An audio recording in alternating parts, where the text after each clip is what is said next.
There's really nothing real. There is no real. And that's what's called the postmodern mentality. I couldn't resist the worst racist remark. The adventure of life justifies its suffering. I don't want to see him having political succubus with goblins. Do it live. Just Trump could have babies with a goblin Do it live. and turn against us like Darth Vader. Do it live. Now listen, you calling names you in your goddamn face, and you'll stay plastered. I was going to have a guest speaker, but the person I had invited in died.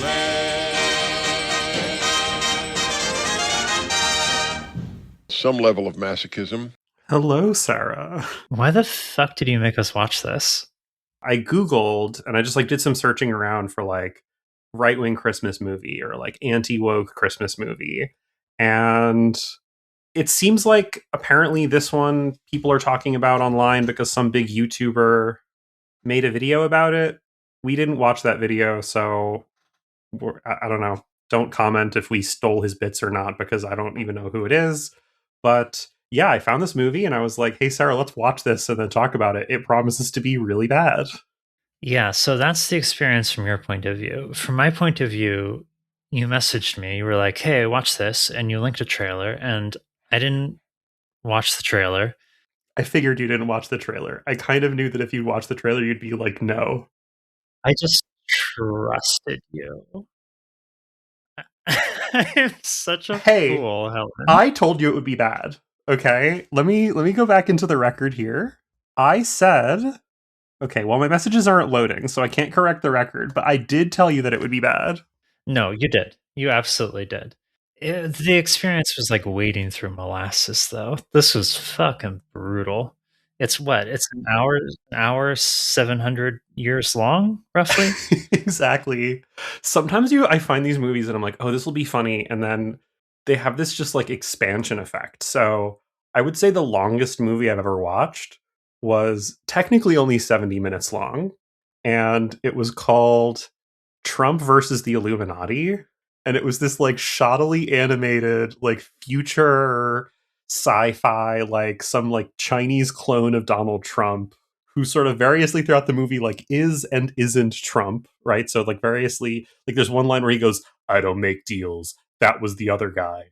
Because also the dude is doing a terrible Trump impression the whole time. But he has to he's living on Mars because he escaped the Chinese cloning thing, but then they have to go get him because he's the only one based enough to defeat the Illuminati. That's the movie. It's 70 minutes long, and I watched it with a friend, and we were like, this was 6 hours long. This kind of reminded me of my experience watching the first Dune in theaters. I went into it with just I'd read the book before, and I just had no idea that this was a two-parter. And it's a very long movie in any case. We were getting near the end, and I was like, I have lost my sense of time, because I'm pretty sure we're roughly halfway through the book right now. And it feels like I've been in here for 3 hours. This must be the magic of cinema. I'm totally absorbed. I have no idea how long I've been in here. And then the movie just ended. And I had that experience 3 times watching this, except then the movie didn't end. It just kept going. Yeah, that's the thing. Is sometimes a movie can really stretch out and be that encompassing for good reasons, which is you're really immersed in this film, right? And then sometimes what you're watching is the 2023 straight to Tubi Christmas hit, Jingle Smells. And you just feel like, I've been living in this movie for a decade. What is happening? How did we get here? I need to issue a small correction to you. Okay. I'm not sure this went straight to Tubi. This was definitely straight to Rumble. This was their first... Straight to Rumble. Straight to Rumble. This was their first movie-length offering on Rumble. That actually explains some questions I had. I was trying to find more because the movie doesn't have a Wikipedia page. The trivia section of the IMDb page is Mike Huckabee has a cameo in this film. And yeah, I was trying to track down who made this, and it's part of this whole, there's a whole right-wing faith-based cinema sort of parallel Hollywood, right? And they get some people who make mainstream movies sometimes, but It's like a whole separate industry of just like different guys. You look at like, the guy who made this, what else has he made?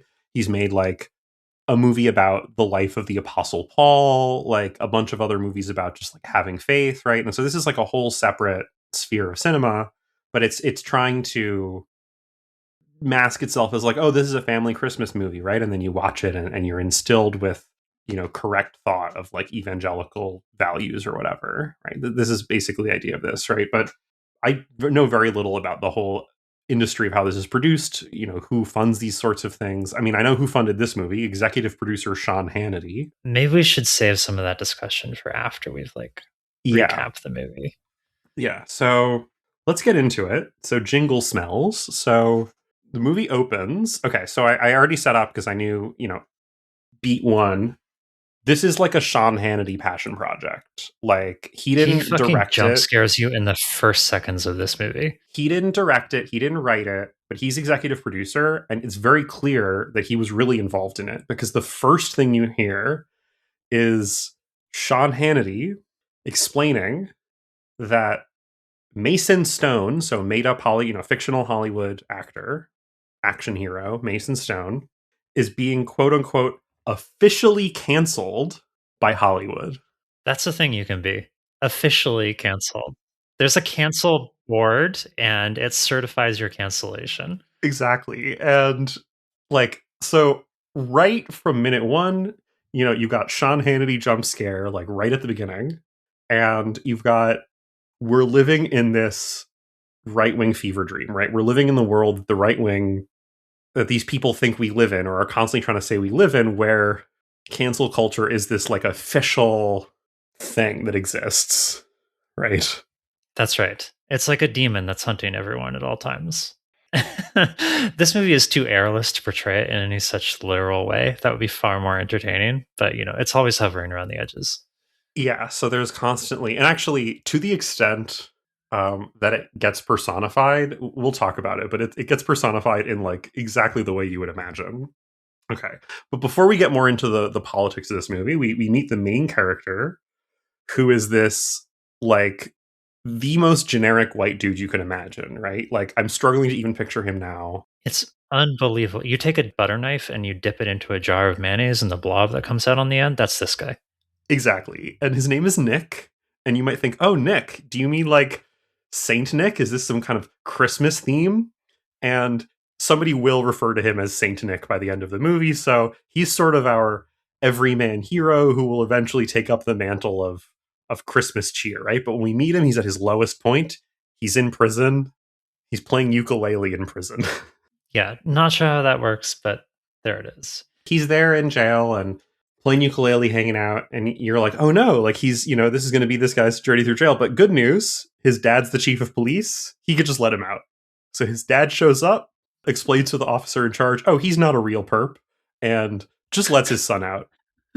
And they try to like also have him be like a hard-ass dad, like telling him off. But it's like, it's hard to be the hard-ass dad if you're also just using your position as chief of police to just let your son out of jail or whatever you want, right? This is actually part of the major conflict of the movie, outside of what's going on with the main character, is just the dad's like softness towards his son. Yeah, and I think this is a really good, immediately, all the themes we've been talking about, especially with our like Sartre episode, we really see this is the vision of society that they're living in here, right? Why is it, not fundamentally undermining this whole vision of law and order and of doing things the right way and of being correct to just use your position as chief of police to constantly get your son out of jail?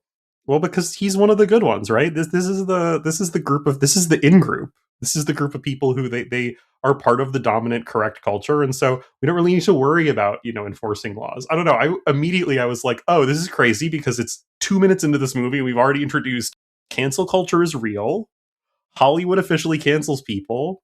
And if you're a white Christian, like it's kind of chill. You can do whatever you want and your dad can let you out of jail. And this isn't a story about the fact that he's a corrupt cop. This is just like, yeah, of course.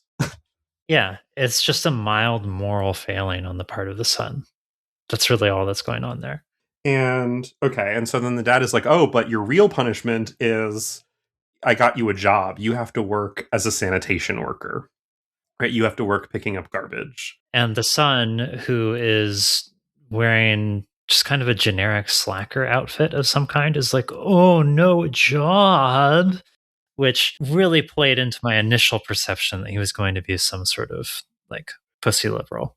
Yeah, he's supposed to be this kind of like completely degenerate, lazy piece of shit, like character that is going to then be, this movie is going to be about his growth towards being a correct and upstanding Christian member of society or whatever.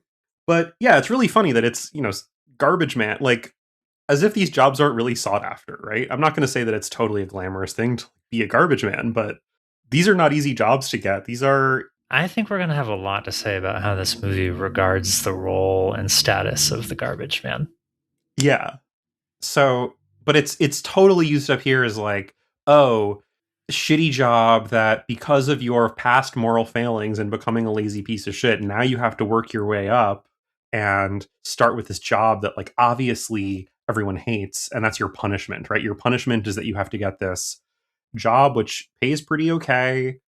I don't know, like it's fascinating. There's so much ideology happening.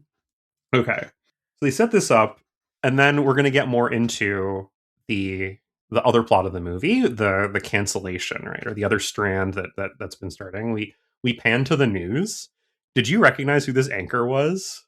No, I didn't recognize anyone in this movie. So we get like the local news, and one of the anchors is played by this right-wing comedian, Jim Brewer, who was like on SNL in the 90s and then had a completely just radicalizing right-wing arc where he basically just gets up on stage and says offensive things, and then people laugh, and he's like, oh, I triggered the libs. Like that's like him. Like he is one of these guys. Many such cases. Like almost the entire right-wing media apparatus is some variation on this. Some guy who was like trying to go into entertainment, and then to one degree or another, it didn't work out, and they ended up just triggering the libs professionally. Well, that's the thing that's funny. He was on SNL for 6 years. Like he had some pretty big success, and there's another SNL alum, which I only know about because I was like desperately trying to find some kind of information about this movie, and we'll meet her very shortly. Yeah. He's supposed to be doing this like comedy news anchor bit. Totally doesn't work. And actually, this is one of my main disappointments with this movie.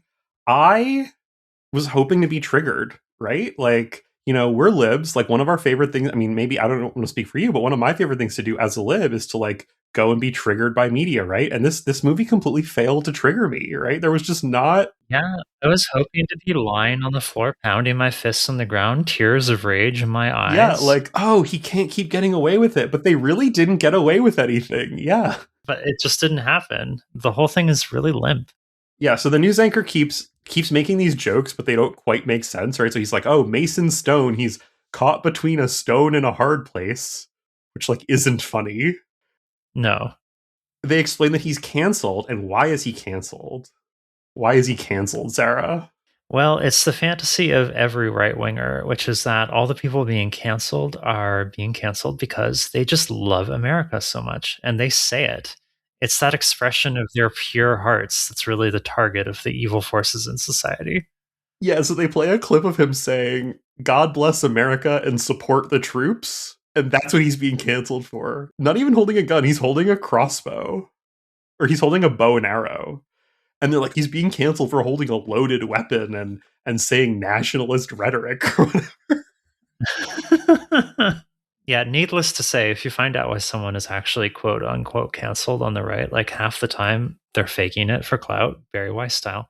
And then half the time it's because they said something like, yeah, we got to put the Jews in the mass graves. Like, we don't have a choice anymore. We're sad about it, but it's time to make it happen. And then they do this totally flat joke here where he's canceled for this and for refusing to do a fundraiser for a Democrat presidential candidate. And one of the things he's being accused of is turophobia, which is a fear of cheese. Like, there's just this like attempt at a joke that I just totally didn't understand what the punchline was. I just wrote at this point, this is so incoherent. Like, I'm struggling to explain what happened on the screen because there's just nothing to it. There's a long right wing interest in getting upset at the term homophobia because they insist on interpreting it literally as like fear of homosexuals. And I think this cheese thing is just kind of a play on that. Like, oh, the lefties are always accusing us of ridiculous fears that we don't actually have. At this point, we meet the personification of cancel culture. They go to a quote unquote an activist who's going to explain why it's unacceptable for Mason Stone to have done these things. And we meet, like, again, the movie is just so steeped in this right-wing world. We meet this woman who, short curly hair, she's got like crystals around her neck, like this sort of right-wing imaginary boogeyman of what a leftist looks like, I guess. But it's like a wine mom who's into crystals, and she's literally shrieking. Like, she shrieks all of her lines. It's pretty painful to listen to. It's kind of indescribable, actually. I really want to just like tear the headphones off. It really is this like misogynist portrayal of, oh, these women are always just shrieking about this stuff. And she's specifically shrieking about how what a piece of shit Mason Stone is and how he's an imperialist and et cetera, et cetera. And also she manages to sneak in that she really wants to fuck him. Then they cut to sort of the main villain of the movie, the CEO of a toy company called Cash Bro, which is Hasbro, of course. Yeah. But it's also funny because it's Hasbro, but then the joke is that they're too obsessed with money, I guess, right? That's why they're calling it Cash Bro. But isn't that good? Like, I don't know what the critique is there. I don't think it's presented as a problem that they're obsessed with money. I think the issue is more. I think Cash Bro is just an unfunny pun on Hasbro.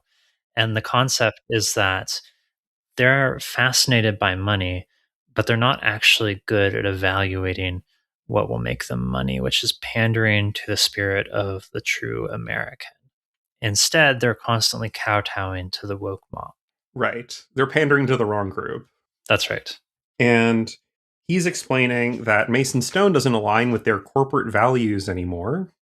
And so they're canceling their like action figure tie-ins that were going to be these huge, Christmas is right around the corner. So this was going to be their big seller to buy kids all these action figures, because we're like also living in, even though the movie is supposed to take place in 2023 when it comes out, we're also living in the older, like right-wing Gen X or boomer fantasy where the ultimate toy is like an action figure, and that's what all the kids want, is like the latest action figure from the latest superhero movie. That's right. And he's a little bit reluctant to do this, not for any moral reasons or because he believes in the spirit of true America, but I don't know, just because he's already invested all this money in this. But he has two scheming viziers. They are advising him that he's got to get rid of all these toys. He's got to cut ties with Mason Stone. That's kind of the setup of all the major players. So now we're going to get development in all these stories. The next montage, we don't need to spend too long on this. I just think it's a really funny bit about how like poorly funded this movie was. We then get a montage of Nick and his two coworkers picking up garbage and like getting into the Christmas spirit of being garbage men. But the montage is just the same three things. It's them having a pillow fight with pillows they found in the trash. Like them pushing each other them pushing each other in a shopping cart, and them like playing catch next to the truck. But they cut between these three shots like 5 times. It's the most like, we only have the budget for 20 minutes of footage, and I need to make a whole montage here, so we'll just make it seem like they're right, and it'll be about their routine. And so apparently the routine of the garbage man is you play catch, you get into pillow fights, and you ride around in a shopping cart. Yeah, well, I think he's finding out that having a job is not so bad after all, because apparently you get to have a little bit of fun doing these 3 extremely specific things. And and so then he gets a text from his dad who's like, "Oh, I want to talk to you." So he goes to the local, cafe. Oh, Don't forget. He also, what is it? He finds a Mason Stone like action figure or something in the garbage. Oh, they find a movie. His coworker informs him, "Oh, they're trying to cancel Mason Stone," and he immediately converts that into, "Whoa, they're trying to kill Stone." He says they're trying to kill Stone. Is it this scene or is it a later scene where he goes like, "Oh, it's probably all over some just like one college student who got triggered." Yeah, I think it's this scene. But yeah, he's like they're trying to kill Stone, right? And that's I'm glad you remembered that because I forgot to write that down. But that's such a key thing about this imaginary is that canceling is death. We're going to have a trial later on that I think is going to have some interesting execution parallels, but we'll get to that. So his dad texts him while he's in his shitty apartment and is like, "Hey, come do some shots with me." Which I think at this point we've already learned that he's been drinking quite a lot while he's been in a slump. So you're like, whoa, what's going on here? And the joke is that actually his dad wants to do espresso shots with him at the cafe down the street. Yeah. So they go to the cafe, and I wrote down in my notes here Santa is playing a guitar because they have this dude who sucks at guitar, by the way, who's just like a Santa archetype. And so I was just like, oh, that's funny. They got like dude with like a white beard who's like, he looks all jolly and he's playing guitar. Like, this is the Santa figure. Everyone in the cafe seems like annoyed by his guitar playing, except for like Nick, who's constantly telling his dad to tip him, which is like really funny. That guy playing the guitar is the writer of the movie. Oh my God. Okay. That's really funny because he really can't act. And no one in this movie can act, so it doesn't really stand out, but he really can't. I'm going to be completely real with you. I think he's the best actor in this movie by a lot. That's the thing, is that he might actually be. Because no one in this movie can act. Like, yeah, there's not a single person who sells their lines. So what do I have for this cafe scene? Oh yeah, so first you learn his dad, right? Basically, they set up the classic situation. His dad is an alpha and he's a beta, and it's like the alpha dad trying to like teach the son how to like be a proper alpha. You learn that they're both vets of the war in Afghanistan. Yeah, this is super interesting. So they served like 20 years apart, and his dad has not come out of it with any visible trauma or issues, but the son has. And what's explicitly said is that the son has trauma because the withdrawal went so badly. What's happening here is that it's being implied that war is fine, it's a healthy man experience, but the liberals managed to botch war so badly that they traumatized this poor young man. At this point, they talk about him having trauma, and basically they talk about him having PTSD, although I don't know if they actually name it as PTSD, but they're trying to like imply that he has the kind of PTSD that just makes you a lazy piece of shit. Like the extent of his like struggles with mental health, it's not like, oh, this is a character struggling with mental health. So it comes as kind of a surprise when you learn, oh, he's actually a vet, because he just kind of lays around and doesn't do anything, which is not what PTSD does. Right. I have in my notes here, I have the son is a veteran, all caps, not woke. Yeah, so it's such a confusing mix of things. Like, he has the PTSD that turns you into a liberal cuck, and his alpha dad needs to cure him of that somehow. Like, that's the dynamic of this movie. By the way, a big part of the dad's kindness and mentoring of his son here is just immediately shitting on him having the garbage man job. He's like, "Wait, when are you moving up? When are you moving up from this, man? Yeah, what are you doing?" He's like, you have more potential than this. Why are you a garbage man? And it's like, buddy, you just got him this job a week ago from, like, he was in jail. Like, oh my God. And the dad is like, when are you going to start date? Like, when are you going to get a woman and like start having kids? Right. Because it's like, okay, you're behind schedule for like getting a better job. And right. He's read the Joseph Peck, like, what's the right trajectory for the life cycle of a man? He's like, you're behind. Okay. So they have their meeting, and then the dad has a conversation with his girlfriend. It's over the phone. And so we cut back and forth between the dad in his truck later that day and the girlfriend in her apartment. It is surreal. So first off, I have in my notes, shrew on the loose, describing the girlfriend. she just fucking hates Nick, and she's totally bitchy, and she's like, I need attention. I need attention. More of this relationship should be about me. Part of the surreal atmosphere here is that the dad in his truck is against what looks like some kind of painted backdrop, which has a very minimal level of detail. And the girlfriend in her apartment is also in an apartment that's weirdly low on detail. It looks like some sort of like liminal space. She's constantly patting this makeup brush against her for the whole like minutes long scene as she's talking. There's this weird, like almost like Twin Peaksy music playing as she talks. It's very strange.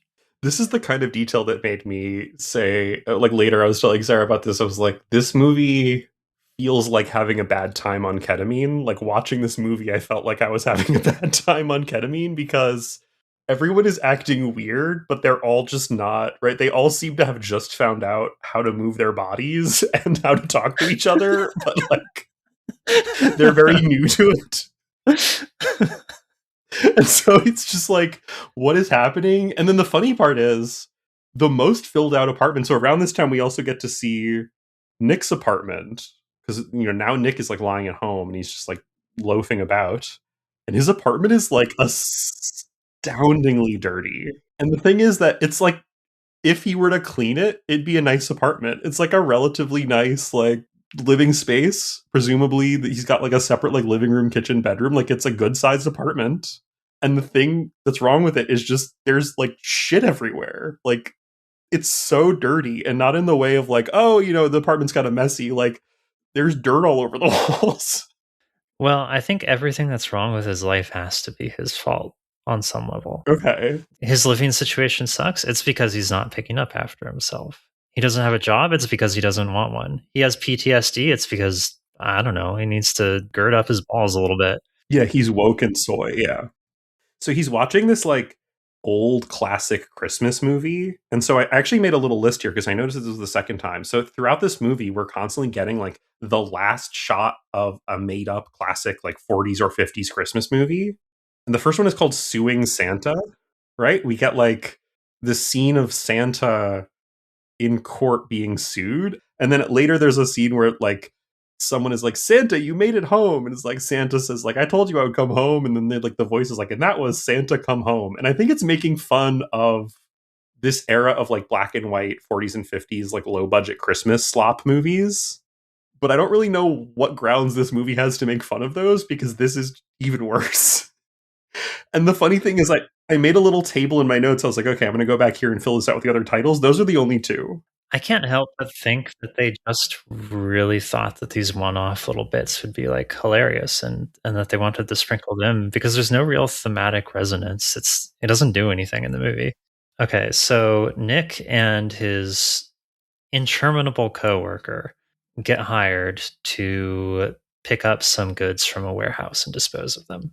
Yeah, we get introduced to like every character in this movie is such a stock character. So they get a call. They're like, oh, we got to get to work, right? And actually, on the way, we meet that his coworker is obsessed with like little figurines, and in particular has this one little figurine of a parrot wearing a cross whose name is Apostle Polly. That he's like, I take him everywhere. He's like my spirit guide.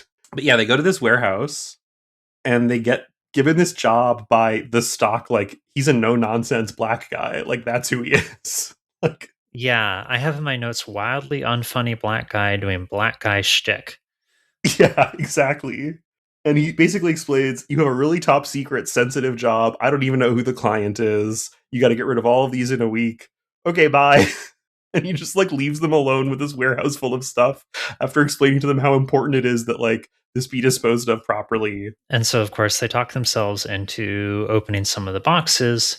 And it turns out that these are the toys Cash Bro is trying to get rid of.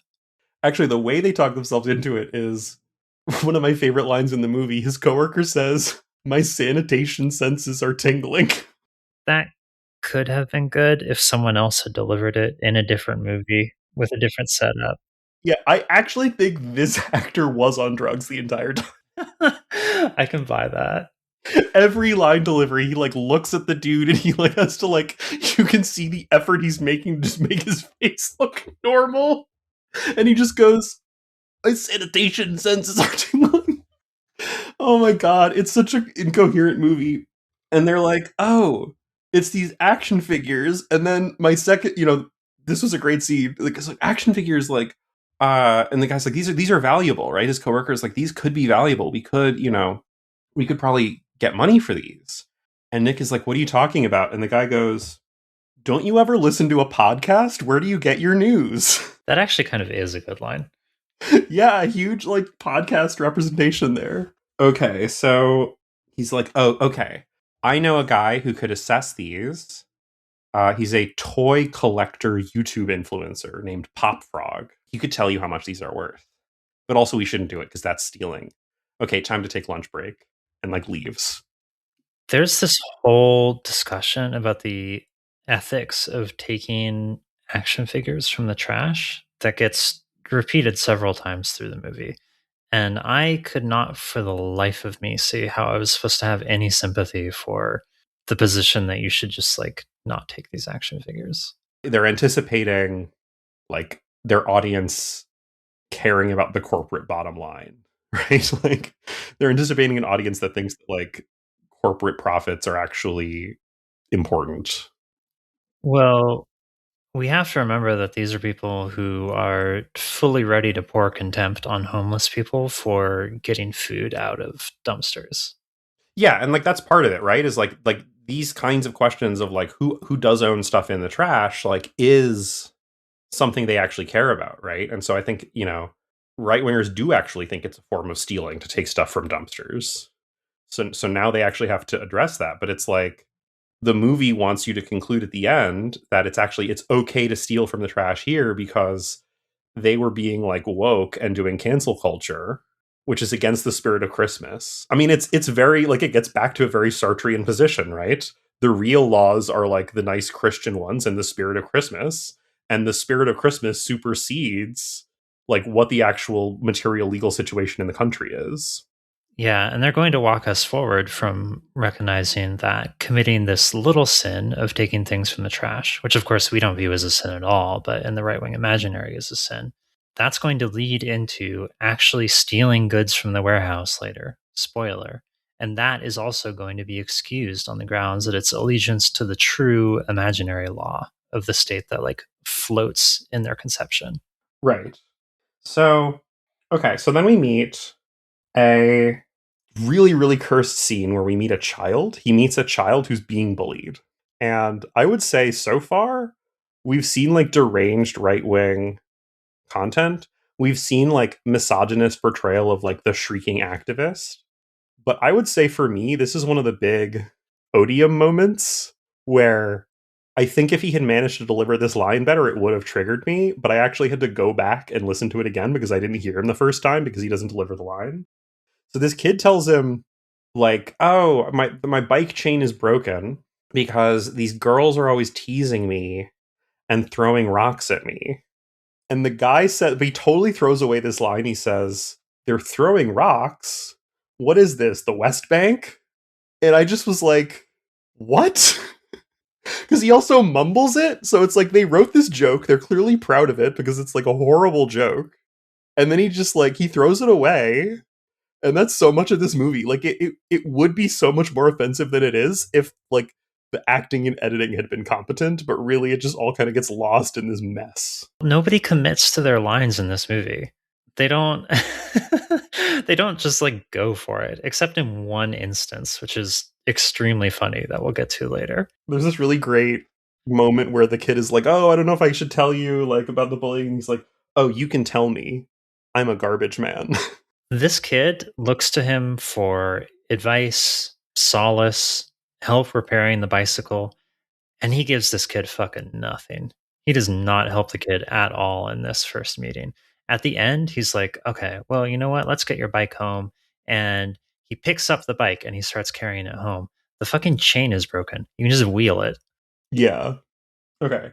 So now we get a scene with the Cash Bro CEO. So this is actually the Cash Bro CEO might be the most famous actor in this. I couldn't place him, but he's been in a couple things.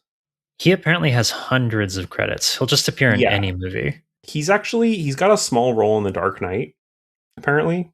but he was maybe like, along with the guitar player who they just keep calling Troubadour, he was maybe like the most competent actor. But at the same time, that's a very low bar. Like, he was not good by any means. But he's there, he's talking to his lawyers. He's like, hey, I don't like that we just like are destroying millions of dollars of merchandise. This was going to be our big like Christmas, profit maker. And the lawyers are explaining like, well, that's cancel culture. Like, that's, we gotta have, that's just the way the world works now. Like, and actually he goes like, oh, this cancel culture thing is crazy. And one of the lawyers goes, actually, they don't like calling it cancel culture anymore. They want to call it accountability culture. And he gives this like classic right wing thing where they just like string together all of the things they say. Right? Accountability is when there's proof, or accountability is when there's proof you did something wrong. He says, what happened to innocent until proven guilty? What happened to due process? Which, like, right now, hearing like these guys grandstand about due process is like maddening, right? Incredible. Incredible. I was thinking about that watching. It was like, okay, these are the same people who in a few years are going to be kidnapping people and sending them to fucking concentration camps in 2 countries. And then the lawyer is like, well, we have to be sensitive to the prevailing culture. And the CEO is like, well, I'm upset because I thought the toy business was supposed to be fun, but this isn't fun because cancel culture is ruining everything. Oh, and he says, this is all because of the participation trophy generation. So we get like a bingo of like every every trope. And then one of the lawyers explains that his plan is that they're going to make all that money back because he has this toy idea that's going to sell like crazy, which is military monsters. So there's Tankenstein and Warwolf are his 2 ideas. And credit to this movie, the joke is that those are terrible ideas and those toys don't sell. I wish we got a visual of the terrible toys at some point. It doesn't happen. Yeah. So, okay. Then we get the first scene with Pop Frog, who is just this like annoying influencer who first is like, oh, like, why are you stalking me? And the dude is like, oh no, I have something to show you. He's like, I have this like discontinued toy, right? That's not going to be released. It's just really valuable. He's like, oh, it would be valuable like if it were real, but I bet it's fake. It's like, I have to examine it. And then he just hands him the box. And the guy looks at it and goes like, wow, this is real. Like, yeah. It takes an instant. As soon as he touches the cardboard, basically, he knows. So he ends up selling this thing for like a couple $100 and then is like, hey. Oh, by the way, the influencer streams on Rumble. Tie-in. Oh, yeah, that was an important thing. That and this actually comes up earlier, they're like, oh, this influencer, and I think I even said YouTube influencer earlier. And I was watching, I was like, why is he on Rumble? And so when you said that this was their first feature release, I was like, okay, this makes sense. It's like a Rumble product placement. It's occurring to me that the listener may not actually know what Rumble is. Rumble is the far right YouTube / Twitch alternative. Yeah. Nick Fuentes streams on there. Also, this guy, Pop Frog, he has this catchphrase. Even after hearing it like 15 fucking times over the course of the movie, I'm still not sure I'm remembering it correctly. It's like jiggle like jelly or something. And the movie's conviction that we are going to find that catchphrase magnetic is inexplicable. It expects us to be like fully committed, like standing up from our fucking seats every time it comes out. Yeah, and in fact, in this scene where he sells the thing, the guy's like, ooh, we come to a deal here, and you know what we're going to do. And Nick is like, oh, come on, don't say it. He's like, come on, just once. And there's like this really big build-up, and then it's like the punchline end of the scene. He goes, jiggle like jelly. And I was just like, did I miss something? So now we cut back to the restaurant, which I think is the same as the coffee shop, because there's not that many locations. Like, this wasn't really a high-budget movie. Santa is back playing the guitar again. And again, just like playing the same 2 chords back and forth, and then they cut away, and then they pipe in some music that's like presumably what he's playing. The dad is having dinner with his girlfriend. I wrote here, the demanding woman GF is back, and she's just being more demanding again. Like, oh, you're spending too much time. Like, they're talking about, their lives or whatever, and then he's like, oh yeah, and I'm really worried about my son Nick, who like just got out of jail and is like got this new job and has dealing with his like being a war vet and all these things. And then his girlfriend is like, oh, You're always talking about your son. That's right. When is it going to be about me? When is it going She's to be about basically me? like, you need to dump your son. She's framed as this loathsome harpy, but the truth is her tough love attitude is completely in line with the movie's philosophy. Yeah, it's kind of like the only thing that's wrong is that it's like an annoying woman saying it.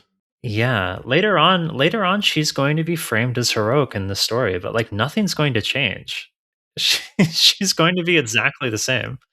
In this scene, she's like, "Oh, you lent him more money, or you gave him more money," and he's like, "Yeah, I gave him a loan." He's like, "Oh, he never pays the money back. Like, you're just giving him money, and you're talking about him all the time. And why can't we talk about me?" And then the dad is like, "Okay, fine. You know, we won't talk about him. It'll be all about you." Nick shows up, crashes the dinner, and just like hands the dad a wad of cash. And the dad is like, "Where did you get this cash?" And he's like, "Oh, I'm paying back the loan." And the dad's like, "Where'd you get this cash?" He's like, "Oh, don't worry about it." And then he leaves. Like, totally not so suspicious at all. Okay, we get another scene where the Cash Bro CEO learns that this Rumble streamer has made a video with this toy that's supposed to be destroyed. And then they're like, "Oh, how did Pop Frog get his hands on the toy?" And it's like, I don't know, maybe this warehouse that you just left like gave just two random guys a week to destroy everything in it. Like, that would be my first guess. Like, "Oh, we're looking into it. We're looking into it." So Nick realizes that this Silas kid, who he didn't help at all previously, he's like, "Oh, I know just the thing. I know just how to help him." And he gives him one of the action figures, right? And this is kind of a key moment in the movie. This is where Nick starts to take on the mantle of Jingle Smells. I didn't mention it before, but in this scene where the kid is explaining he gets bullied, like the girls do show up and they start bullying him again, and Nick is like, "Hey, back off." And he's wearing a Santa hat, so they call him Jingle Smells, and they sing this song, "Jingle Smells, Stinking All the Way." And that becomes a sort of anthem of celebration for this like folk, like Robin Hood-esque hero, Jingle Smells. But yeah, so this is where he's born, right? This is the like superhero being born scene. He like puts on the Santa hat, puts on a mask, but of course it's not, right? It's like a bandana, and gets his like garbage bag sack and like leaves this like wrapped up action figure, just like "Merry Christmas" from Jingle Smells, to this kid. The kid talks to him the next day and is like, "Oh my God, I know it was you. Like, you talked to Santa." This is the scene where I put in my notes, I want everyone in this movie to get run over with a garbage truck. Yeah, so actually this scene has one of the other jokes that accidentally works, but for reasons that they don't intend, which is that he's like, "Okay, we can't tell anyone. You know, I have some toys that I'm going to distribute, but you know, you can't tell anyone. We have to keep it totally secret," right? Because he doesn't want this kid to tell people, because obviously he's getting the toys illegally. And so he's like, "You know, we have to keep it a secret. You can't tell a single person." And the kid goes like, "What about the president?" And he goes, "No, don't go near him." And of course, when this movie came out, Biden was the president. Yeah, I did a quick Google just to make sure that this was in the Biden era. So this is about Biden, but it's so incredibly funny during the Trump administration to have this joke of like, "Don't go near the president," because like, of course, like, yeah. Yeah, we got some news about our pedophile in chief today that was so nasty that I just like Oh my swore off God. social media for the day. It's truly, truly sickening stuff. So yeah, but then he tells him like, "Oh, all these kids in this like poor neighborhood, they would love to get something that cool for Christmas, right?" And like at this point I'm realizing like this is a movie about the spirit of giving, in which this man gives poor children trash. Like like this is like, "Oh yeah, they're poor, like they just want garbage for Christmas." Like, it's so offensive. This is like the right-wing conception of what helping poor people is, right? You give them little smatterings of charity around the edges, and it must always be charity. Yeah. It must always be voluntary. Right. And it's just aesthetic garbage. You don't actually improve the systems that surround their lives in any way. Yeah, and actually, to like kind of hammer this point home, he's walking home after having this conversation. And he's thinking like, "Okay, what am I going to do?" Because now he's kind of got to think about like, what's he going to do with these toys? Because he has the opportunity to sell them. Now, he could sell them and make a lot of money and actually help these kids. That's not what's going to happen. Right? Absolutely. I kept thinking about that through the movie. These things, it's supposed to be a big sacrifice on his part because he's giving away things that are valuable collector's items. He could sell them for a lot of money. So why doesn't he just fucking do that and then give the kids something more substantial than these shitty plastic action figures? Right. And so he's like pondering this decision and he's walking home and we get one of those quick moments that's like one of my favorite little visual things that's just like totally incoherent. The price gouging tree salesman, right? So it's just like this couple is looking at a tree and the tree has this like $400 price tag on it or something. And they like clearly are looking at each other like, oh, I don't know if we can afford this. And then in the foreground of the shot, there's just this like old dude wearing a fedora who's like counting his like stacks of money and smiling. It's such a weird, like, I've never seen like the dude who's selling Christmas trees be portrayed as like the Scrooge, right? I don't know that I've ever seen the dude who's selling Christmas trees portrayed at all. Yeah, that's the thing. Like, I don't have a lot of experience buying Christmas trees because I've never bought a Christmas tree because I'm Jewish. I don't celebrate Christmas. To the extent that I've seen like people selling Christmas trees, you know, when I'm walking around the city, it's always like, often it's like some teenager who's just like getting paid minimum wage to like stand there and like sell Christmas. Right? It's just like this figure of the like the fat cat Christmas tree salesman is just so funny. I feel like if we had more experience in the hack family comedy genre, maybe, we would recognize this as some sort of trope, or at least we would understand that the getting the Christmas tree process is some sort of stock comedic. Yeah, maybe. So yeah, my notes I wrote here are, this dude is the worst Robin Hood. Why doesn't he just sell the toys? Yeah, so this is where he starts to go around. He tells the kid, okay, I need you to give me a list of the names and addresses of a bunch of children who live around here. Don't tell anyone. And like, this is supposed to be cool. And then he goes around and he gives them all plastic trash.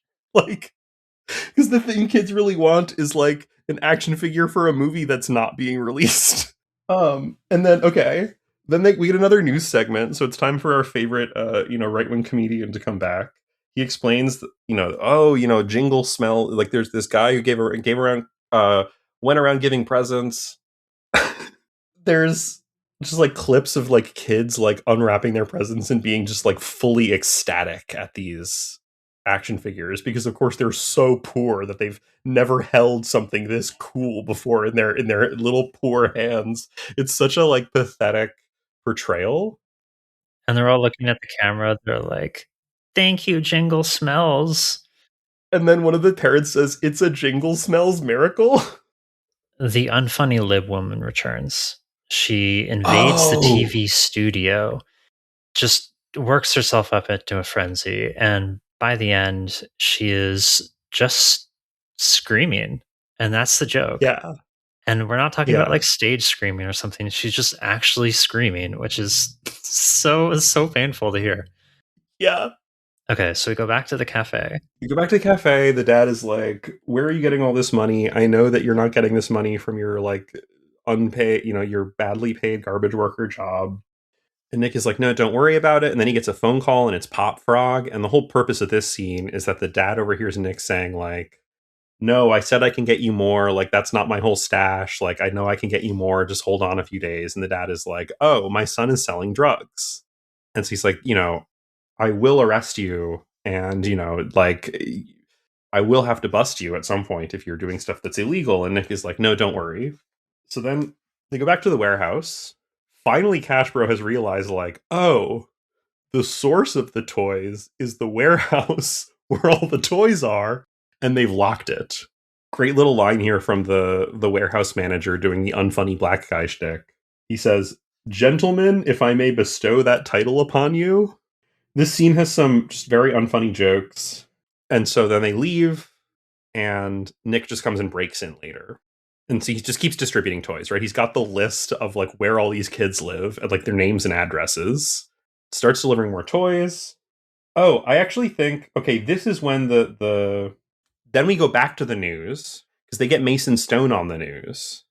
And he's like, I think it's so cool that someone has been able to take, this bad situation and turn it into something positive that's like filled with the Christmas spirits. Like, I support Jingle Smells. This is when the activist breaks back into the studio, because I wrote here that whole thing ends with like her shrieking and then getting carted off by security. And then you just hear, I think I swallowed my nose ring. Oh, you're right. You're right. Okay, my mistake. But then, as if that wasn't bad enough, Sean Hannity is back. So this has made national news now. Everything in this movie so far has been localized to a very small town in New Mexico where the toy influencer and the garbage company and Cash Bro all like are located. Like, all of this is very, very local. And now it's just like Sean Hannity swooping in to be like, I'm going to tell you the story of this extremely small town and its person who's distributing garbage to the children. Real people like Sean Hannity care about it now, so you know it's big. That's right. Reminder, Sean Hannity, one of the producers of this movie. So, its understanding of what is real people is like very much influenced by his presence. We see that a little bit with the Rumble streamer, I think, because the Rumble streamer, for most of the movie, he doesn't do anything that's like sympathetic at all. But he's in the same business as Hannity. He's like kind of the same kind of person as Hannity. And so he kind of counts as a person, I think. Yeah, it's very funny. So, so Nick is watching the Sean Hannity clip about him while he and his coworker are like loading up garbage, because now they're back to their regular garbage collection duties. And the coworker realizes, like, wait a minute, your Jingle Smells. Just like also very funny, because it's like, okay, you know where the warehouse is. Who else could it have been? You know it's not you. Like, it took him this long to figure out who Jingle Smells was. And he's like, oh, you have to like keep delivering toys, but also I can't believe you got involved in stealing. And Nick is like, no, I need to sell a bunch of the toys because I need to make some money now. And he's just like, no, like that's totally against the Christmas spirit. Like, for this brief, beautiful moment, he says, okay, this is another line that I wrote down. For 1 second, there wasn't any cancel or politics. And it's like, that's the understanding of this movie, is that there's politics is this, right? The whole movie is so intensely ideological, right? But politics is this like thing, like cancel culture, that comes in and invades, right? Politics is this like outside force that is like a disruptive of good Christian values. And then, they get into a fight and he accidentally breaks Apostle Polly. And this is like a huge, emotional moment for their friendship, which, well, it's supposed to be. Right. The movie wants us to think that, like, okay, this is part of the emotional arc, but it's such an incoherent movie that it kind of just isn't. It's just kind of like, oh, you're like plastic trash broke. Like, yeah, it's so flat. It's just like, it happened. And so now he's at his lowest point. He's got this crossroads. What is a good Christian man to do? He goes to church. The whole church scene, they really try to give it emotional weight. And one of the things that they do that's kind of interesting is like there's no music the whole scene. It's like a really like quiet, somber scene. Well, you're waiting for the intensity of the performances to sink in. So he walks in and the troubadour is in the pews, and I immediately wrote in my notes, troubadour is so obviously Santa. Yeah, like at this point I was like, oh, this Santa character is like actually Santa. He's not just like a Santa-esque. Because like, of course, because this movie doesn't do like symbolism. He just is Santa. So they have this like emotional conversation. I gotta say, this is the only funny scene in the movie to me. And the thing is, it's trying to be serious.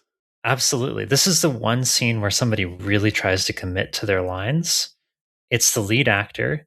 He's talking about how when he was overseas during the withdrawal, he saw women and children blown to pieces. And listener, I gotta tell you, it's fucking hilarious because he cannot act. It's that bad. You're just watching him just like pound his head into the material and nothing is happening. There is a scene at the end of the first Rambo movie, at the end of First Blood, where finally like Rambo's like handler basically gets to him and talks him down, and Rambo like starts off, Sylvester Stallone starts giving this monologue about how he came home and no one respects vets, but then it kind of devolves into this monologue about this specific moment of like watching a friend of his die like in this ambush. And Sylvester Stallone kind of can't act, and it gets really incoherent, and he's having a breakdown. But the thing is, that one kind of works because the character is really having a breakdown, and it's supposed to be incoherent, and so it works on certain emotional level. This scene is kind of trying to do that, but no one in this movie has any capacity for like actually having those kinds of emotional moments.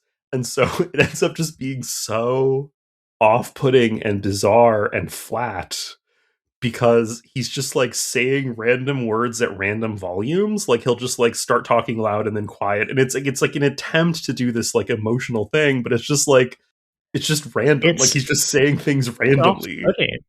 It's you feel like you're having like an awkward personal experience with him, not with the character, the actor. Yeah, exactly. It's not like, oh, it's off-putting and it's awkward because this guy's having like real emotional trauma. It's like off-putting in the way that like a friend starts doing a joke that's really not paying off and you're like, ooh, like this is a little uncomfortable. It's like that kind of off-putting. It really doesn't work and it's so funny. I also have in my notes, no triumphant return, echoes of Vietnam. Yeah.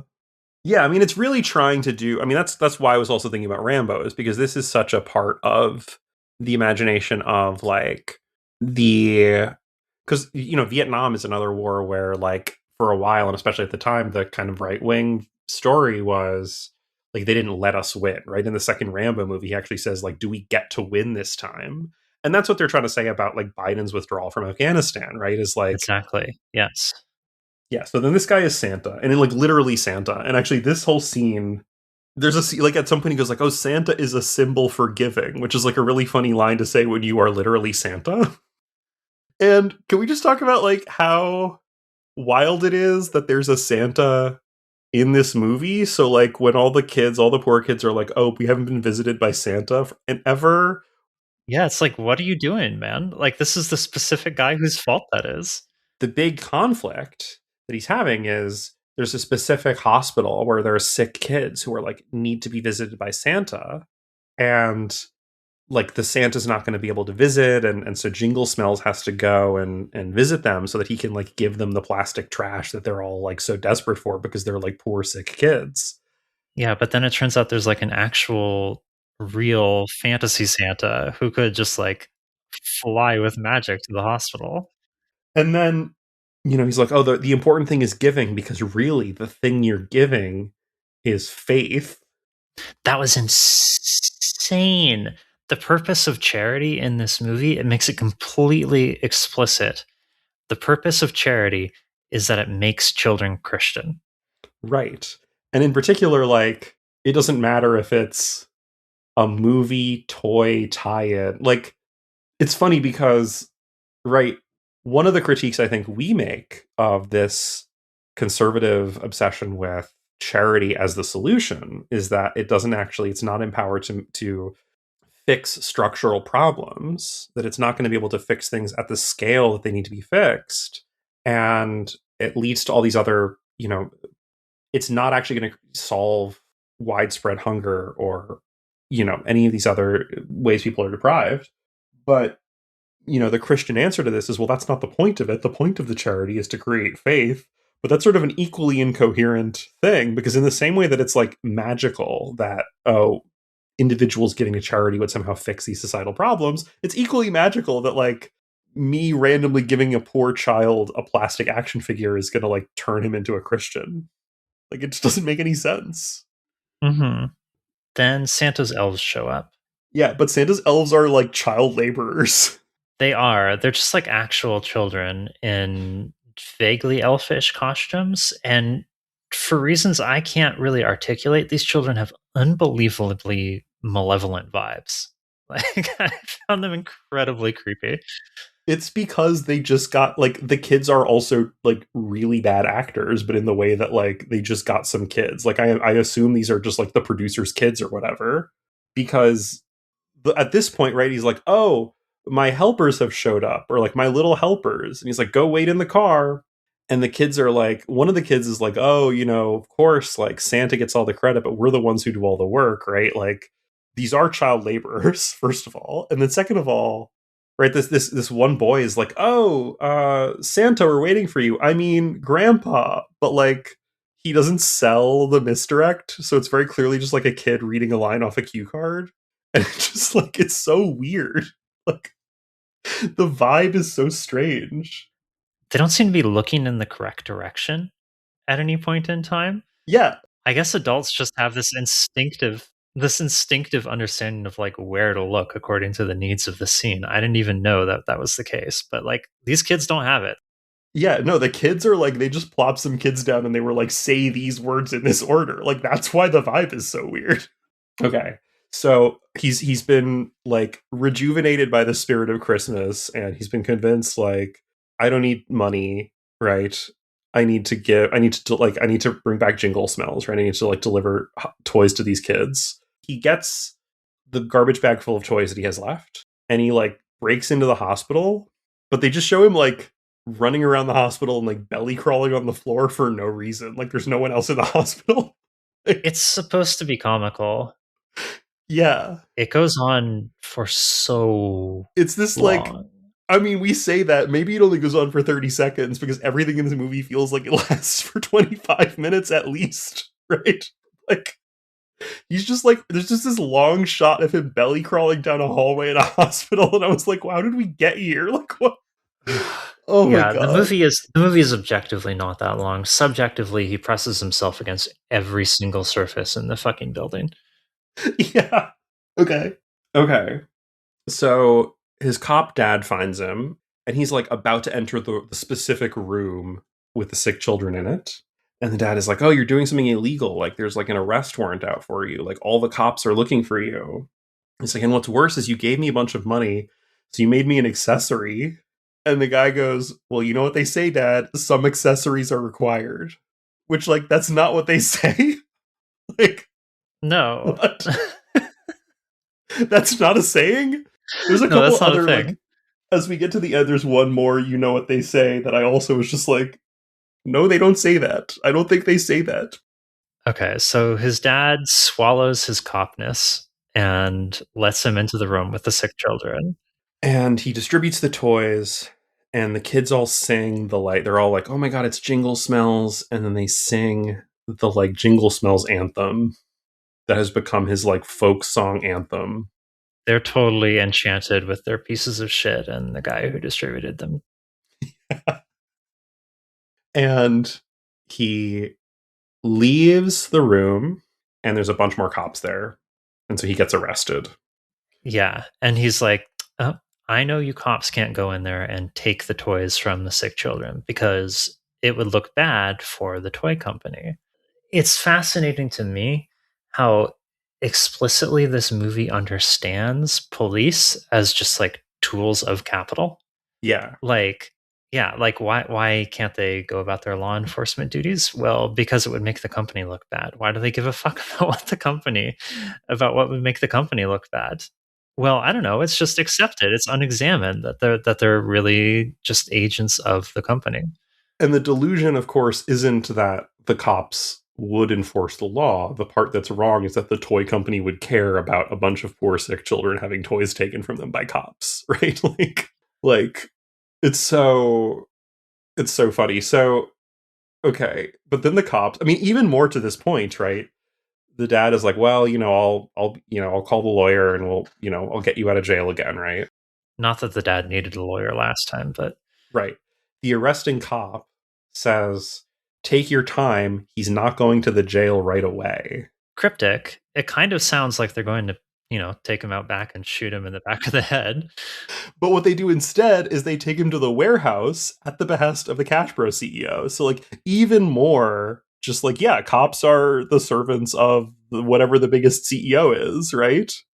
Do you remember why the Cash Bro CEO wants him taken to the warehouse? I don't. This is something which the movie never really explains. I think the closest you could get to an explanation is that he wants to offer this guy the deal of, right, he wants, like, instead of having the guy be fully arrested and then have to go to trial and have to press charges, he wants to say, we won't press charges if you sign a statement like saying that you know you're wrong and also ask for this kids to return the toys. and like we'll replace, and then the other lawyer is like, oh, and we'll replace the toys with like my military monsters toys, which like again the joke is like those toys are shitty, but it's like I don't know why those toys are worse than these other toys. There's some shadow play here that I just don't understand. Yeah, I don't know. I mean, this movie does have a theory of how wokeness operates within corporations. The idea is that these perpetual losers infest the corporate offices. They want to shove aside the good and promote themselves and their own inferior ideas. And so they use wokeness as a tool internally to do that. Yeah. So we get this really incoherent scene where they like want to like they like threaten him by putting a bunch of the toys in the back of the garbage truck and then like flipping the switch that crushes the toys. And at first I thought like, oh, they're threatening him that they're gonna like crush him because they're doing this really menacing, like, oh, pull the lever. And I was like, oh, this is a really weird turn. But no, I think it's just actually they think he has some, I mean, I guess he does at this point have some like totem attraction to these toys, and so he would experience as like a physical threat, like seeing the toys being crushed. Oh, by the way, all the movie's characters essentially are gathered at the warehouse for one reason or another. They're all telling the CEO like, hey, like don't do this. They're offering Nick this deal, like you won't go to jail if you just like denounce Jingle Smells and like ask the kids to return their toys. And Nick is like, no, like, what message does that send about the spirit of Christmas? And like, I think it's one of the cops tells Nick, stubbornness can be a strength, but not today, which is like very funny. Like, you know, it's a right wing movie. We got to make sure that we don't hate on stubbornness. Like, abstractly, stubbornness, that's good. We like that.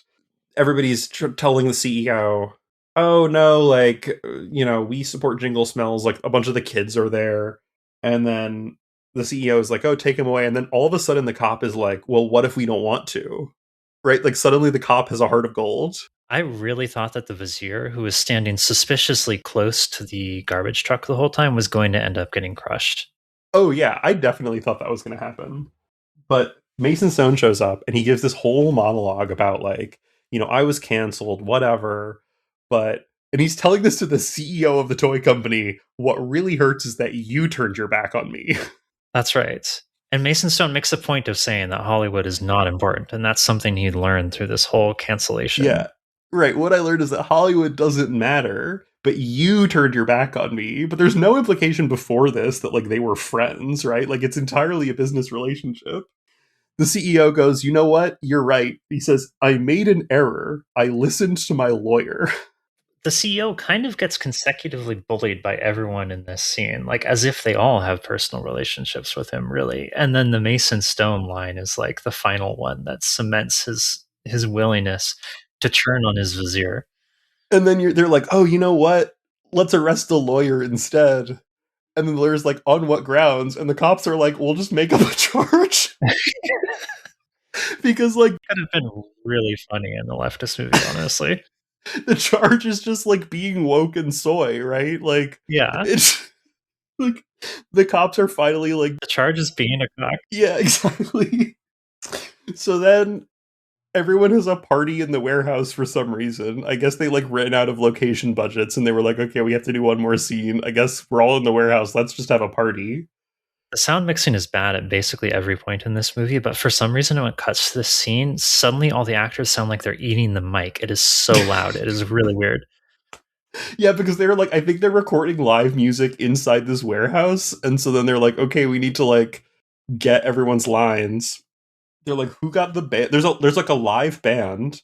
Mason Stone is like, yeah, they're like, he's like, yeah, I brought in a band because you know what they say, business in the front, party in the back. Mason Stone doesn't have a mullet. I don't understand what this line means. Like, also, like, everyone is celebrating, but so, like, limply. Like, no one actually looks excited at all. Everyone is just, like, waving their arms around in this warehouse while a band does, like, a rock rendition of Jingle Smells. Like, it's so... I checked. That is the Jay Sekulow band. Okay. Little aside on who Jay Sekulow is. So, 1,000,000 years ago, there was something called the First Trump administration. And in the first Trump administration, there were multiple attempts at impeaching the president. And the president hired his own personal lawyers in addition to the White House lawyers. And the chief lawyer for the first impeachment attempt was Jay Sekulow, this is his band. So, Oh my God. yeah. Jay Sekulow himself is a Jew for Jesus. If you don't know who the Jews for Jesus are, they are a Christian sect that uses Jewish aesthetics. It's a widespread opinion within the Jewish community that uses Jewish aesthetics means appropriates Jewish aesthetics and falsely claims to be Jewish. But they are like pro-Jesus, pro-New Testament, all that kind of thing. This is a cover of Jingle All the Way by a Christian Zionist band. That is fascinating. It's terrible too. My notes are maybe a little overwritten. I wrote here harmless but unpleasantly bland, smooth, chalky, the sound of a condom full of Pepto-Bismol bursting in your gut. That is what it sounds like. Okay. Then Mason Stone gets a call. He's uncanceled, which like is also funny because basically in the movie where cancel culture is real, the twist ending is that cancel culture is fake. Like the CEO of a toy company just saying never mind is enough to uncancel him. He goes outside and the shrieking activist has returned and immediately freaks out and starts yelling at him, but then like runs up to him and hugs him. She kind of starts going in on her shtick, but then like she's immediately so like sexually stimulated and overwhelmed by his presence that instead she just like comes up and embraces him. Yeah. It's so misogynistic. It's really disgusting. Like she's a classic like Randian hater, right? Because what this implies is that like she really just hated him because he's so cool and sexy, right? Like this is exactly the classic Rand's like hatred of the good thing. Like, oh my God. And so then we get the ending of the movie, which is the return of Sean Hannity, explaining that we finally got closure on who Jingle Smells is, and he's actually a vet, and he's a brave warrior against cancel culture who stood up to the big toy industrial complex. And that's like the end. That's the end of the movie. No, there is more. There's a critical final scene, which is... Oh my God, you're right. Okay, yeah, you're right. There's one more scene. Nick is continuing in his work as a garbage man. By the way, the name of the company is Valor Garbage or something like that. I assume that everyone they hire is a vet. It's kind of the thing. And he's about to start in on his work, but he's got to take a phone call first, and he blows off a screenwriter who wants to adapt his story because guess what? Nick has also learned that Hollywood is not that important. The writer is like, oh, this is your big break. This is your big break. Like, this is your moment, right? You're going to be a star. And he's like, sorry, I don't have time for that woke crap. Like, hangs up the phone. I've got too much real man shit to do. Like giving trash to kids. Yeah. He hops in the garbage truck. His coworker is in there with him. The little Christian figure has been repaired. His coworker is like, oh, I've got an even more important figure that I take with me on my work now.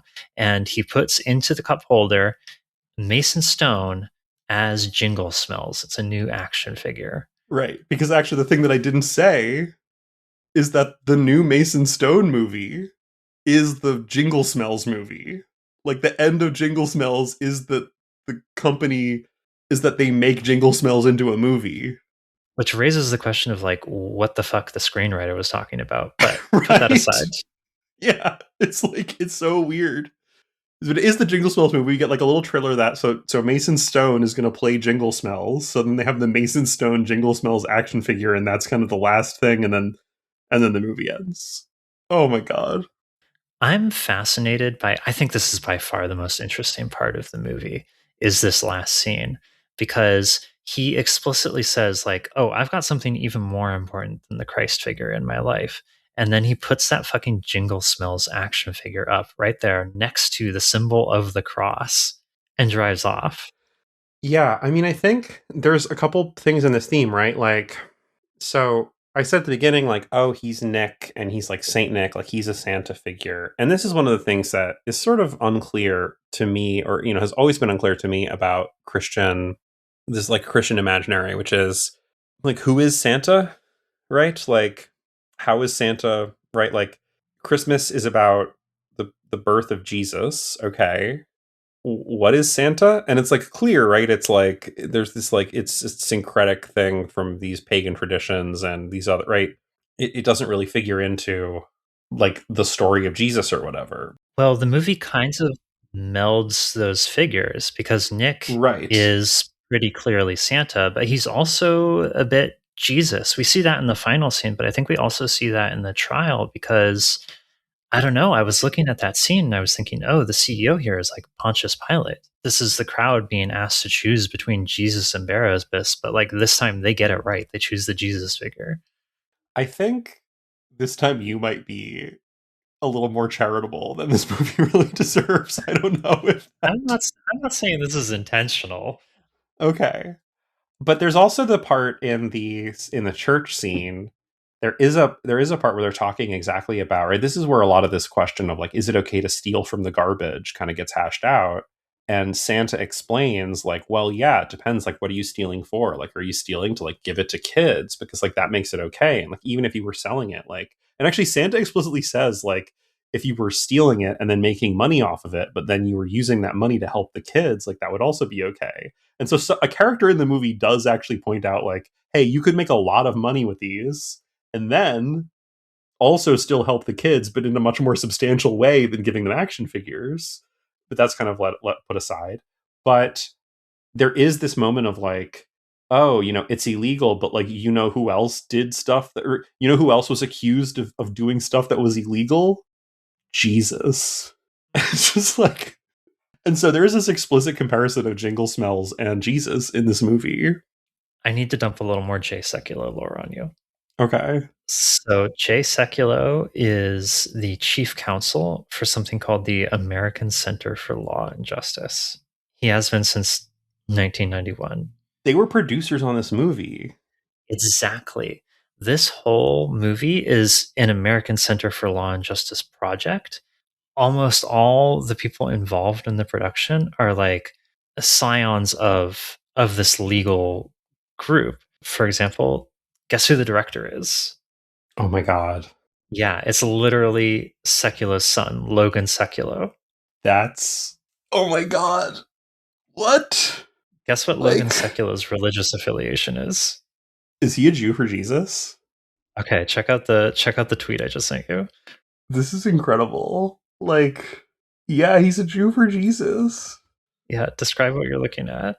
Yeah, this is a tweet, which is it's a screenshot of the Rugrats Hanukkah special, where Tommy Pickles is one of the Maccabees holding like a shield, right? Like he's a one of these Jewish warriors, and he's saying, "A Maccabee's gotta do what a Maccabee's gotta do."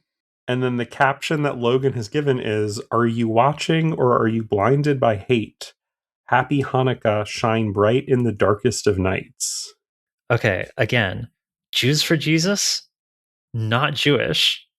I don't know what "Are you watching" could be referring to other than the Rugrats Hanukkah special. Like, is this just like, what does he think we should be watching? I don't know. I think maybe he's saying that you got to go watch the Rugrats comedy special if you're not blinded by hate. Those are the two options. Again, we come back to Sartre, the black and white thinking. I think there's this thing which we haven't seen really in any of the things we've looked at, and I think partly because we've looked at older stuff, and I think in its specific instantiation, I think it's a newer phenomenon, but that I want to somehow be able to talk about, which is because I think it's a broader spectrum than just right wing. This obsession with children's media as like the locus of the culture war. Like, on the one hand, right, it's if this movie's about Christmas and it's about the Christmas presents and whatever, like, okay, then it's about toys. But it's totally wild that this movie was about toys and about a toy company, but it's not really a kid's movie.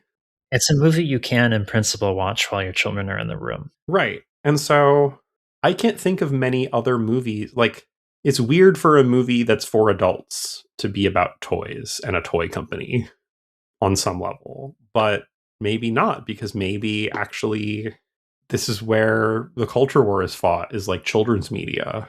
Like, you got to show your allegiance by consuming the Rugrats Hanukkah special. I don't know. Like, I watched the Rugrats Hanukkah special a lot when I was a kid, as a young Jewish kid. Like, it's good. And if I haven't watched it in years, because it's not because I'm blinded by hate, it's because I'm blinded by being 30 years old. Like, I don't need to watch the Rugrats Hanukkah special, right? When we see like trying to ban kid books, et cetera, like a part of it is like, okay, we want to make sure that we are controlling the world that is being presented to children, right? Like, there's a reason why the books that are the most targeted by all these banning campaigns are like the ones where it's like a book for kids about what does it mean to be queer, or what does it mean to be trans, that like might help kids like sort that out for themselves. That makes sense to me as like a locus of culture war. There's like a theory of power there that is like bad but coherent on some level. But there's like a certain level on which like it's fascinating to me that it's the Rugrats special that this guy is tweeting. I mean, I was genuinely fascinated that there was no anti-LGBT messaging in this movie. That really struck me. It just doesn't come up. These people are just not imagining that gay people exist, right? And so part of the Christmas fantasy of this movie is that like, this is a small town in real America. Politics is something, right? Cancel culture is something that is invading from the outside. So if like a gay person were to show up, it couldn't be someone who lived in the town, right? Because this is real America. Right. You would have to have maybe, I don't know, the Hollywood screenwriter on screen, and they have a limp wrist or something. Exactly, right? Like, it would have to be something like that, or like, right? Because then the guy couldn't say for 1 second there was no cancel or politics, because there would be politics in the form of a gay person. That's right. They would continue existing. That's quite political. God, what a weird movie. Why did we watch this? Helen, you're asking me? This is your fault. It is my fault. I wanted us to have a Christmas special. I wanted to celebrate the holiday spirit a little bit, I fired up X Cancel and I looked at every single tweet that mentioned this movie, which didn't take that long because there were only 4. Metacritic does not list this movie. Rotten Tomatoes does, but it only has 1 review, which is a 4.5 out of 5 from the Epoch Times, which is the propaganda outlet of the far-right Chinese cult Falun Gong. That's so incredible.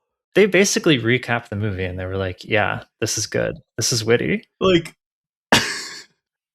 Epoch Times film critic would be a really good like novelty Twitter account name. Like, how cooked does your brain have to be? Like, because you actually like, do you think they watch the movies, or do you think they get like ChatGPT to summarize the movie and then they just say like 5 stars? Okay, I mean, first off, this came out in 2023. Second, the review was like far too accurate and idiosyncratically written and for it to be ChatGPT.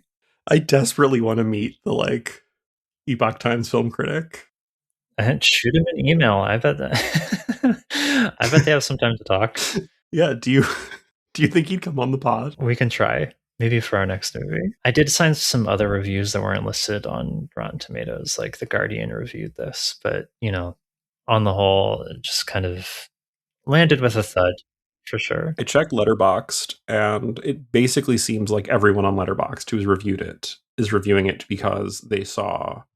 This is when I learned that it was like just last week a YouTuber released a video, which is I think why it showed up in search results. But like everyone has been watching this like leftist YouTuber who made a video about it or whatever. I also found a far-right entertainment news site which had what it billed as an interview with Victoria Jackson, which I'm not sure I would actually describe it as an interview, but there's a few quotes from her. And she's the one who plays the enraged liberal woman. So maybe you could check this excerpt out. The film casts Jackson as a progressive snowflake raging against the actor's opinions, while fellow SNL alum Brewer plays a news anchor sharing the latest updates. The comic behind the Goat Boy character has dared to question the COVID-19 narratives, drawing fury from the progressive left. Jackson jumped at the chance to mock the woke mindset, and she hoped to improvise some of her lines on set. Except she says she couldn't make it funnier than the script in hand, so she stuck to the plan. I I cannot emphasize enough how not jokes the script in hand was. Like, it was such a, like, the things she's saying are just like incoherent and then shrieking. The cancel culture subplot speaks to Jackson, who likely has lost work for her unabashedly conservative views and aggressive takedowns of former President Barack Obama.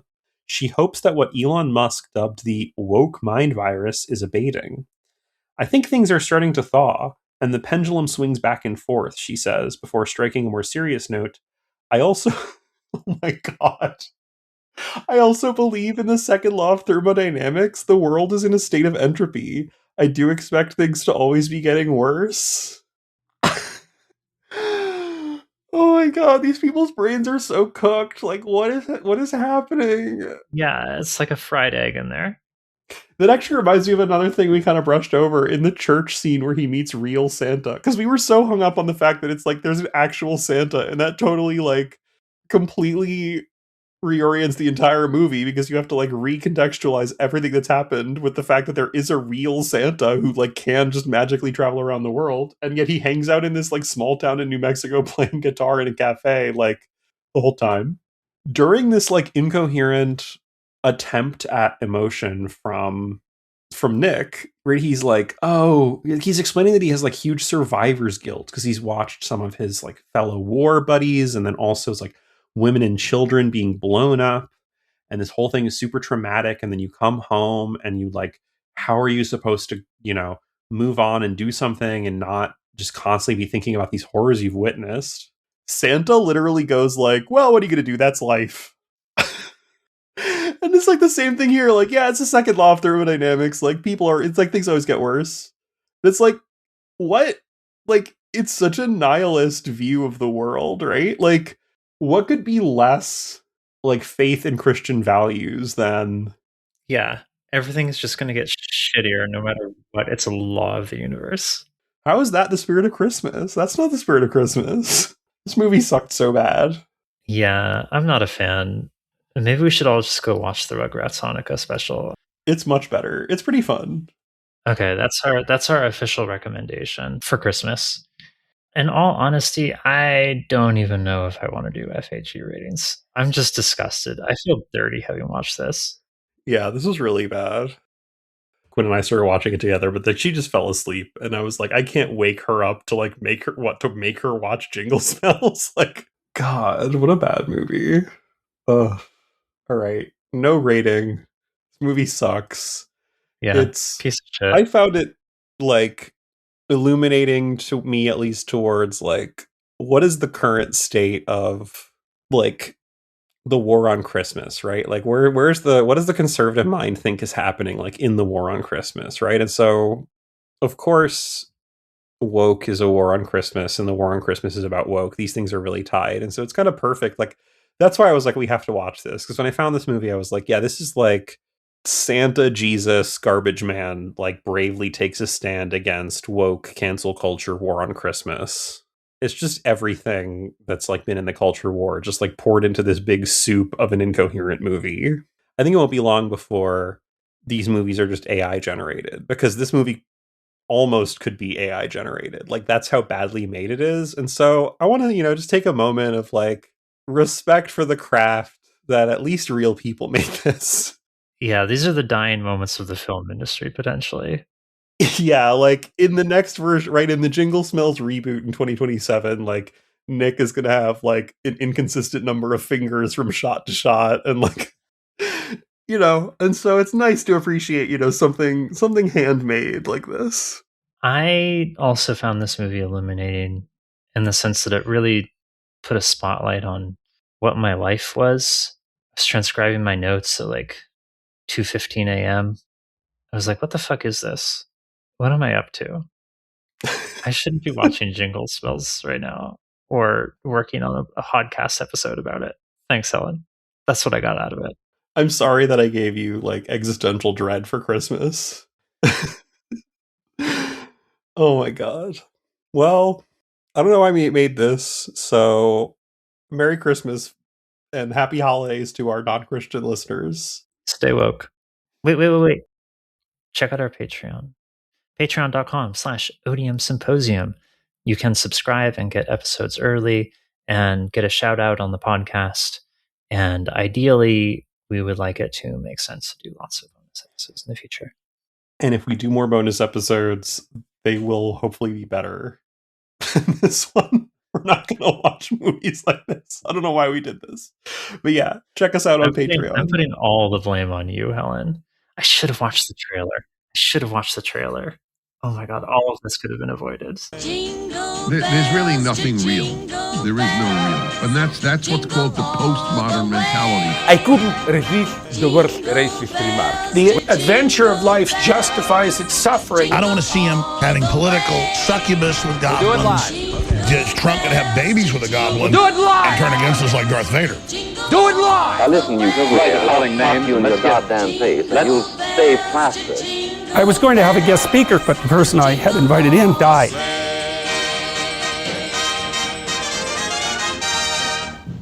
Hey, I don't often do these, but if you're looking for a Christmas film and you're wondering why I'm vibrating, two answers. One, I'm on my vibration exercise plate. And Jingle Smells. This is the second year it's been out, but my goodness, Victoria Jackson and Jim Brewer from SNL are in it, John Schneider from Dukes of Hazzard, and Eric Roberts from pretty much everything. Check it out. We produced it with the Secular family and Sean Hannity. I'll put the link in bio. That's what Noah told me to say, so that's what we'll do. Check it out. Jingle Smells.